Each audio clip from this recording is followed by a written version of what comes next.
yesterday I did her. Ma'am, just stick to the point and what they ask to answer that much only. She told বন্ধ হওয়া উচিত। হয়রানির মুখোমুখি এলাকাবাসী বা বাইরে থেকে যারা আসে এরা হয়রানির মুখোমুখি হওয়াটা ঠিক নয়। নার্সিং হোমটা বন্ধ হওয়া উচিত।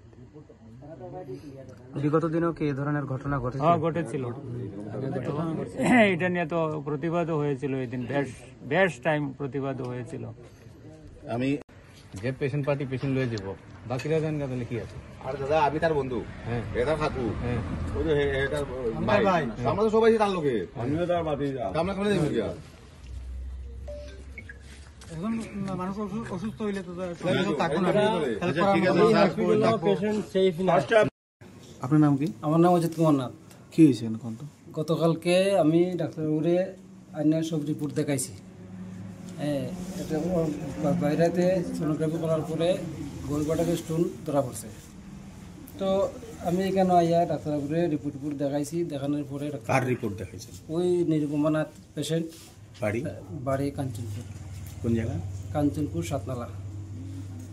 দেখানোর পরে তাইনে কইছে একটা পিন হোল অপারেশন করতে লাগবো, তাইনে করে দিব। তাইনে আরও রিপোর্ট লেখছে, আরও টেস্ট লেখছে, ব্লাডের অনেক ব্লাড টেস্ট লেখছে, সোনোগ্রাফি আরও একটা লেখছে। তাই নিজে করব, নিজে করিয়া এইটা অপারেশনটা করবো। তা আমরা কইছে তাই অফিসে এখন স্টাফ কইছে তাহলে কথা কও। আমরা আইসি তাহলে কথা কই, তাই নম্বরে কইছে টাকা এমন লাগবে, অ্যামাউন্ট 40 থেকে 42,000 টাকা লাগবো, তোমরা আজকে কি ভর্তি করবাই না। আমরা কইছি যদি আপনারা সুবিধার্থে যদি টেস্টগুলো যদি ভালো হয় তাহলে ভর্তি করতাম না কেন। তারা আবার টেস্ট করছে, ব্লাড টেস্ট করছে, সোনোগ্রাফি করছে কালকে আবার। করার পরে তো কইছে ভালো সাইড ভালো আছে, ভর্তি করাইলাম। আমরা ভর্তি করাইছি। করানোর পরে রাত্রে আবার ইসিজি টিসিজি করছে, হার্টও দেখছে। হার্ট দেখার পরে কইছে সব দিক ঠিক আছে, কালকে 11টা নাগাদ অপারেশন হইব। তা আমার কইছে আপনি বাড়ি যান গিয়া, তারা তাক লইব। মেয়ের মা সকালবেলা আইছে, আবার পরে 11টার দিকে তো অটির দোকানের কথা। আমি তো বাড়িতে ফোন করছি, ফোন করে কইছে হ্যাঁ হইয়া যাবে। তারা আমারও ফোন করে কইছে যে 11টা নাগাদ ঢুকাই দিছে অটিতে। 2:30টা নাগাদ তারা ফোন করে কইছে এখনও কোনো খবর নাই, তারা কোনো কিছু কইতেছে না। আমি আবার এখান থেকে অফিস স্টাফ যে আসলো তারে ফোন করছি, এই কী খবর, আমার রোগীর কী খবর। কইছে না হইয়া যাইব, পেশেন্ট তো বেশি আজকে। তা আমি বললাম পেশেন্ট বেশি, আপনারা ওটিতে ঢুকাইয়া রাখছেন পেশেন্টে, অপারেশন করতেছেন না। আবার এখন অনেক পেশেন্ট দেখতে সময় লাগবো, ডাক্তারবাবু বিজি, সে তো ওটিতে ঢুকাইতেন না। তা আমি তার লগে একটু কথা কইছি। হওয়ার পরে কইছে আপনি চিন্তা করেন না, করাই লব এখন। 3টা 3:30 নাগাদ আমি আবার ফোন করছি।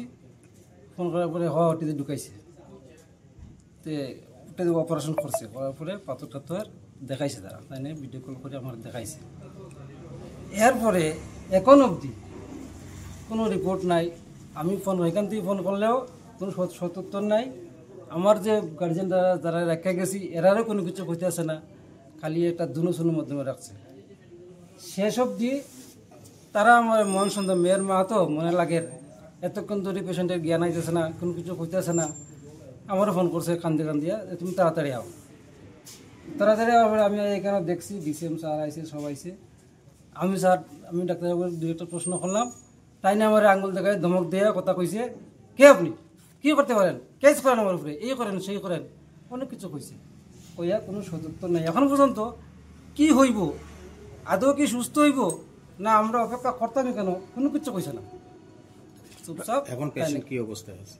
পেশেন্ট তো কুমার মতোই আছে, সেন্স হয়েছে। ডাক্তারবাবুর ডাক্তারবাবুর নাম কি? ডাক্তারবাবুর নাম তপন শর্মা। এটা কোন হসপিটাল?